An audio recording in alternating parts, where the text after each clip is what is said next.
Oh, there you are. Welcome back to Indonesia. I'm about to hot-footed into that restaurant you see behind me there for a very important meeting with General Ramdhani, where I'm going to tell him that his ridiculous selection policy ain't going to fly with me.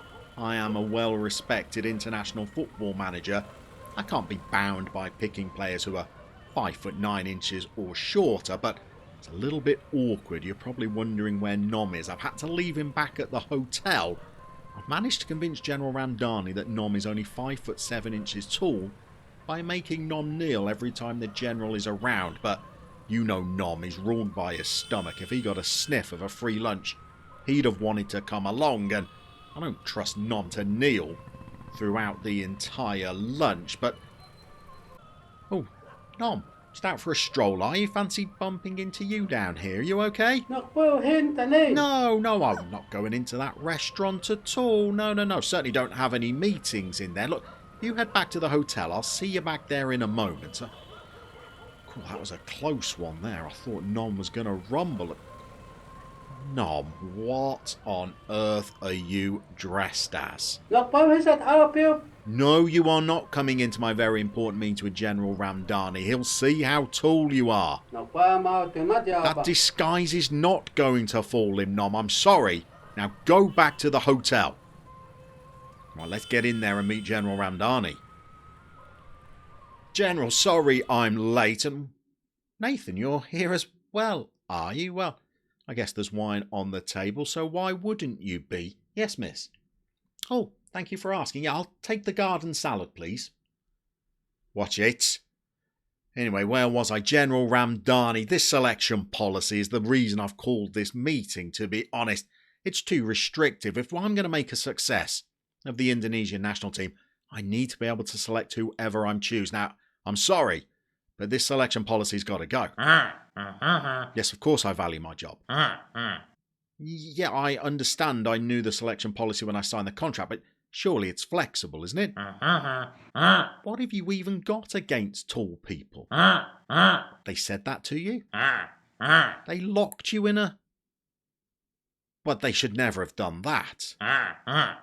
Well, that sounds absolutely terrible. I can understand why that would scar a person. What, you've lived with that your entire life? Well, General, I am sorry, but not all tall people are bad. I mean, my best friend's 7'4" tall, and he's got a heart of gold. No, not anybody that you've ever met. Absolutely not. But is there absolutely no way I can convince you? Maybe could we just up it to 5'10"?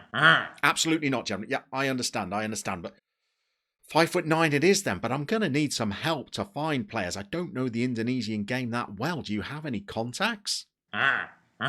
The Viper? Who is this, the Viper? A super agent? What, like Raiola or Mendes? Just like them, you say? This is a mover and shaker in Indonesia. Someone who has all the contacts. Somebody powerful, strong. Well, this sounds exactly like the break I was looking for, General. Could you give the Viper a call and ask him to meet me at my hotel after lunch? You could? Well, this fills me with optimism already. Excuse me, miss. Hold the garden salad. I'll take 3 steaks, please.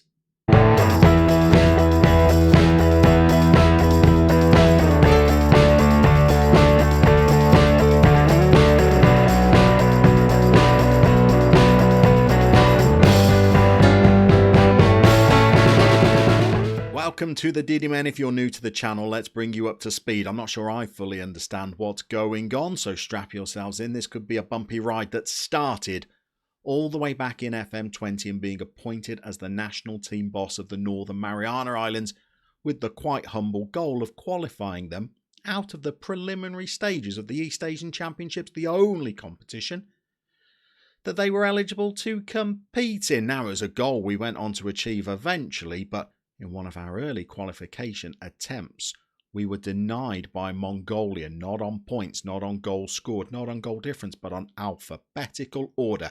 It was a heartbreaker and one that the players did not take kindly to, and they sought retribution in the form of kidnapping Mongolia's national team mascot Stephen the Goat. But when the long arm of the law caught up with the players, they hid the goat in my hotel room I was arrested for a crime that I did not commit and sentenced to time in a Mongolian labour camp where I managed the national team from 18 months from inside my prison cell before my cellmate Nom and I, who is a 7'4" former Mongolian wrestler and winner of Mongolia's Got Talent, well, we tunnelled out of there and we escaped, managing the Northern Mariana Islands together while simultaneously trying to avoid capture from the Mongolian authorities. When we eventually qualified for the second phase of the East Asian Championships, we were heroes and Hollywood made a film about our exploits. Nom played himself, did so with such aplomb that he eventually became one of the biggest stars in Hollywood. But with that came the attention, and he was kidnapped by an evil villain called Bernice, who held him to ransom. We couldn't raise the money to free him, so we hired an Indonesian rogue general by the name of Mr. Ramdhani, who helped us free Nom. But Bernice went on to be declared governor of Northern Mariana Islands, banishing us from the shores, and Nom and I were relieved of our duties as coaches of the national team. Our names were blackened. We couldn't find another job in international football until General Ramdhani, the very man who helped us free Nom, was coincidentally appointed as the head of the FA of Indonesia and has installed us as coaches with the goal of qualifying for a World Cup. So let's welcome you into Indonesia, the world-ranked 161st country. It's a long shot to be qualifying these kittens for a World Cup final, but one we are eager to try and take on. But General Ramdhani has put a selection policy in place that's going to make things tricky. He's a very small man. He's only 4'11" tall himself, and even in the smallest nation on earth, which is Indonesia, with an average height of just 5'2", well, General Ramdhani has been mercilessly mocked his entire life because of his stature, and he has banned Nom and I. Remember, he's 7'4" tall. He's banned us from being able to select anybody for the national team that is taller than 5'9". It's going to be a tricky task, but we have got some epic competitions that we can try and qualify for. We're going to start with a friendly today against Sri Lanka, our first game as national team bosses. But we're very quickly going to move into action for the Asian Nations Cup, where we've been drawn in a group with Bahrain, Chinese Taipei and Tajikistan. And if we could squeeze into the top two of that, well, we are off to the Asian Nations Cup with our team of Diddy Men. We are also eligible to take part in the Southeast Asian Championships, where we've been drawn with Malaysia, Philippines, Thailand and Vietnam. And over in Group B, the Singapore, Myanmar, Laos, Cambodia and Brunei. This seems like a competition perfectly suited to our team of Diddy Men. But we know the competition that we are all here for is the World Cup. Now, unfortunately, we've already been knocked out of qualification for the latest tournament. Iraq were the team that progressed to the next qualification stage. Qualifying for that tournament is going to be a very, very tough achievement. But shall we introduce you to our squad? And I will tell you, I was a bit nervous about finding players 5'9" tall or shorter to play in goal or central defence. Turns out, in Indonesia, it wasn't as big a problem as I thought. We had 74 goalkeepers to choose from that were all 5'9" or shorter. Shall we show you the boys that we're sending out to play Sri Lanka in our first ever game in charge? This is our goalie.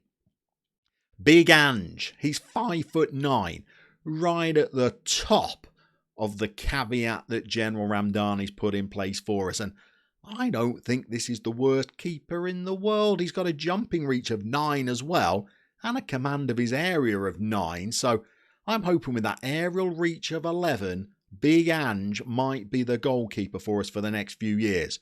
We've got reasonable fullbacks in the form of Abdul Rahman, our 5'7" left back, and of course Adi Idris Elba, our 5'5" right back. So we're pretty well stocked there. Centre half, if I'm honest, we're not at our strongest. We've got a little bit of pace in Rachmat Irianto, who has got acceleration of 8 and pace of 8. So hopefully he will be the rapid force at the back for us. But if that's not quick enough, well, let's introduce you to Manahati Lestusen. Pace of 14, acceleration of 14. Now, as the byproduct of being that quick, he's only 5'7" and has jumping reach of 4. So we're going to be playing a very high line with Indonesia. Set pieces, we're going to be vulnerable at. But the team does get better as we move forward. We have Evan Dimas, the newly installed captain of the side. 5'6". I'd love this guy to perhaps move to Europe and develop further, because as a playmaker, he looks like he has talent. Speaking of Europe, Jasper Terheide plays in the Netherlands for Cambuur in the Dutch 2nd Division, and at only 21 years old, I think could develop into one heck of a player. But it's up front where things get very exciting. Another player plying his trade in Europe is Eggy Vickery, a man who scored a hat-trick against the Northern Mariana Islands in our first ever game in charge of them as well. He plays in Poland for Lechia Gdansk, and I think he could go on to be a superstar of 5'9" or shorter Indonesian football. Talking of young prodigies, playing in Serbia's Premier League is Witan Sulaiman, who again could go on to be an absolute star and at 5'6" tall. Well, he can even grow if he wants, and we'll still be able to pick him. Andik Vermansire is another tricky little wide player that we've called into the squad, looking like he's got some pretty good attributes. And then as well as centre-half, maybe the area of the pitch where we are most hindered by not being able to pick players that are 5'9" or taller than 5'9" is up front. We're going with 35-year-old Boaz, who, well, is as good as we can get. Below him, there's not an awful lot there for us to choose from up front, so we're hoping the midfield does all the work for us. Before we go out there and take on Sri Lanka, let's show you some of the boys that we can't pick. Mark Clock in midfield would have been an absolutely valuable addition.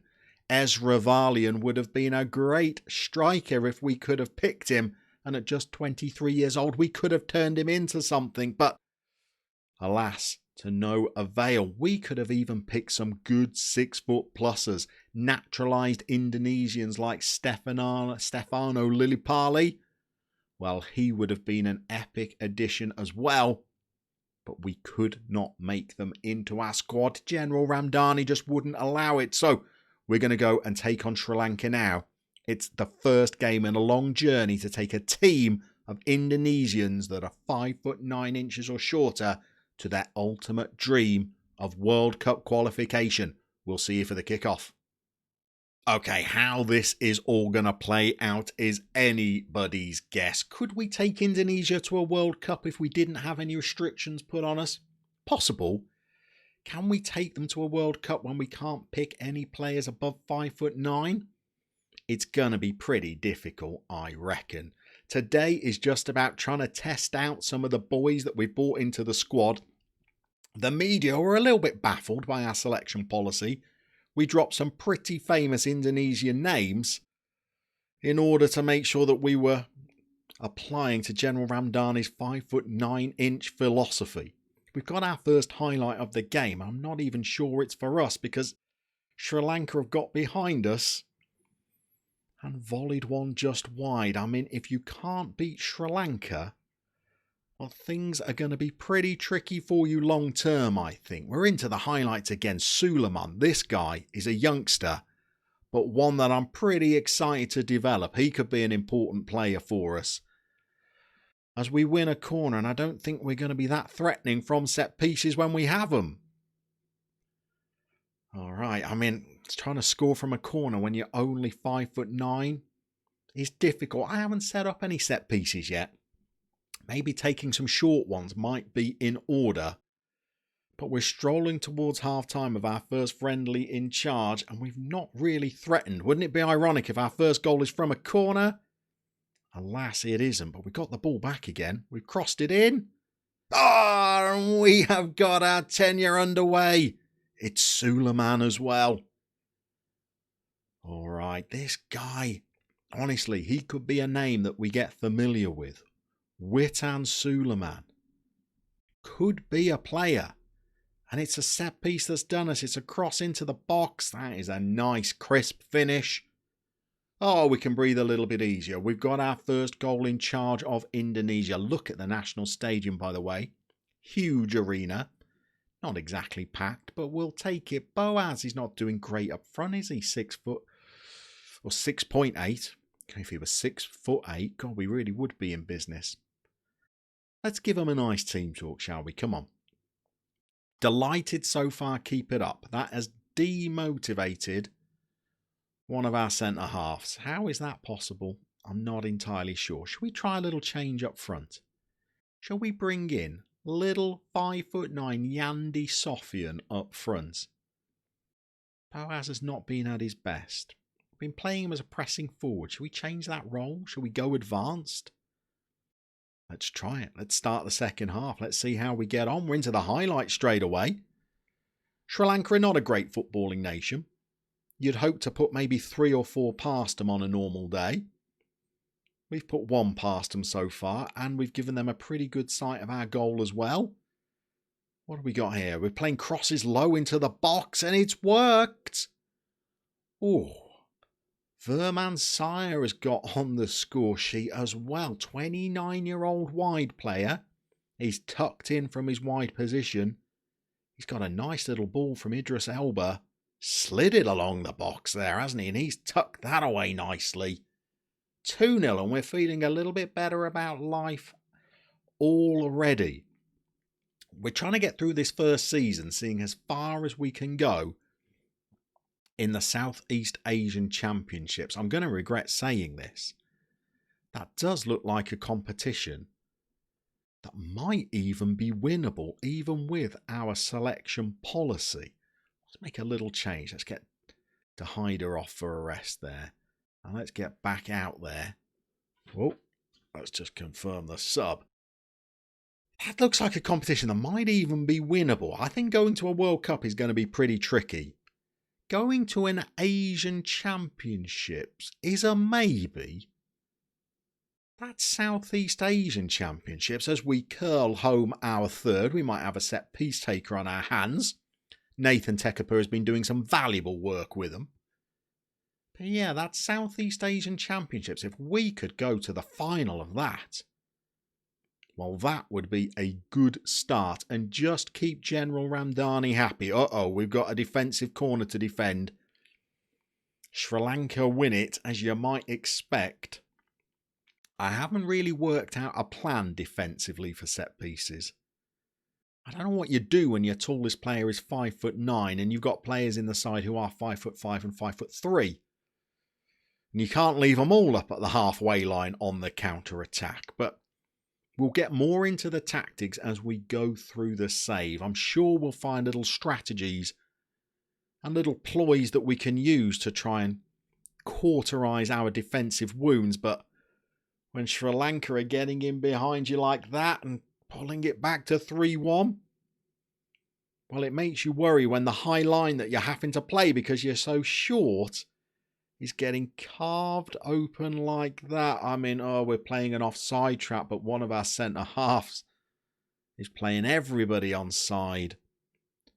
And Dylan De Silva is perhaps a sign of what could be to come when we take on better teams. But we're not at the full-time whistle yet. I'd like a 3-goal winning margin. We're going to need one more goal on our record to secure that. There's the big towering centre-back. He's the 5'9" one. Here's Egi Vickery. Quiet so far, but he's in. He's laid it back to Demas, the little playmaker. We look dangerous in around the box, don't we? Oh, we're trying to thread it through the eye of the needle again. No luck this time. The XG looks all right, though. The shots look all right. The shots on target are encouraging. Oh, dear me. Have we had Rahman sent off in our first game in charge? Oh, we have. He's picked up the old double booking. Well, we're in injury time, so I think we'll be okay. Let's just send the boys back out there to finish the game. But That's not ideal. We shake hands with the opposition manager, who has played well for us. This chap Suleiman, 19 years old. Alright, looks like he could be a pretty good player. What else have we got that's played well? He's a bit older than you would like for one of your stars, but he's played alright as well. Eggy Vickery didn't play great. Demas did though. As a playmaker, I think Evan Demas has got a bit of a future ahead of him. We might be struggling for a striker. The two centre-halves played well, to their credit. Maybe they were winning lots of headers. Well, there you go. That is our first game in charge of the Diddy Men of Indonesia. We are going to be back because we are going to be taking on the likes of Thailand in the Southeast Asian Championships. And I reckon that's where we should start our adventure and seeing whether we could take our Diddy Men to some early silverware with perhaps the most winnable of the three competitions that we are in. We are going to see you in our next episode when the rise of the Diddy Men truly gets underway.